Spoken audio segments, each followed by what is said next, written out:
ॐ घुष्यते यस्य नगरे रङ्गयात्रा दिने दिने तमहं शिरसा वन्दे राजानं कुलशेखरम्। श्रीवल्लभेति वरदेति दयापरेति भक्तप्रियेति भवलुण्डनकोविदेति नादेति नागशयनेति जगन्निवासे ध्यालापनं प्रतिपदं कुरु मे मुकुन्द। जयतु जयतु देवो देवकी नन्दनोऽयं जयतु जयतु कृष्णो वृष्णिवंशप्रदीपः जयतु जयतु मेघश्यामलः कोमलाङ्गो जयतु जयतु पृथ्वी भारनोषो मुकुन्दः। मुकुन्दमूर्ध्ना प्रणिबध्य याचे भवन्तमेगान्तमियन्तमर्थम् अविस्मृतिस्वच्चरणारविन्दे भवे भवे मेस्तु भवत्प्रसादात्। नाहं वन्दे तव चरणयोर्द्वन्द्वमद्वन्द्वहेतोः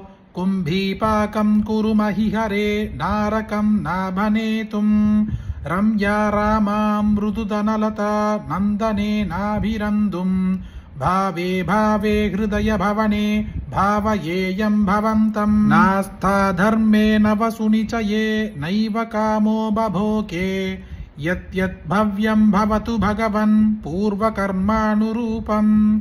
एतत् प्रार्थ्यं मम बहुमदं जन्म जन्मान्तरेऽपि त्वत्पादाम्भोरुहयुगगता निश्चला भक्तिरस्तु। दिवि वा भुवि वा ममास्तु वासो नरके वा नरकान्तकप्रकामम् अवधीरित शारदारविन्दौ शरणौ ते मरणेऽपि चिन्तयामि। कृष्णद्वतीयपदपङ्कजपञ्चरान्त मध्यैव मे विशतु मानसराजहंसः।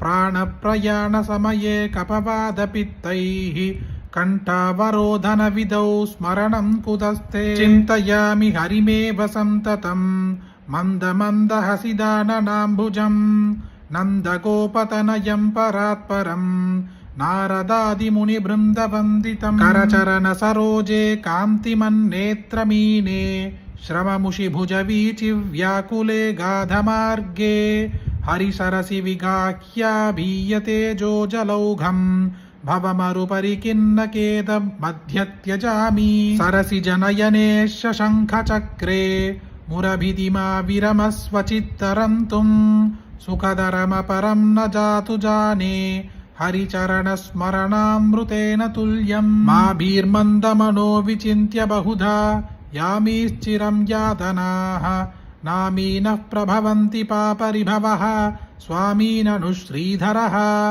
आलस्यं व्यपनीय भक्तिसुलभं ध्यायस्व नारायणम् लोकस्य व्यसनावनोदनकरो दासस्य किं न क्षमः। यस्य प्रियौ श्रुतिधरौ कविलोकवीरौ मित्रे द्विजन्मवरपद्मशरावभूतां तेनाम्भुजाक्षशरणाम्भुजषट्पदेन राज्ञा कृतकृतिरियं कुलशेखरेण।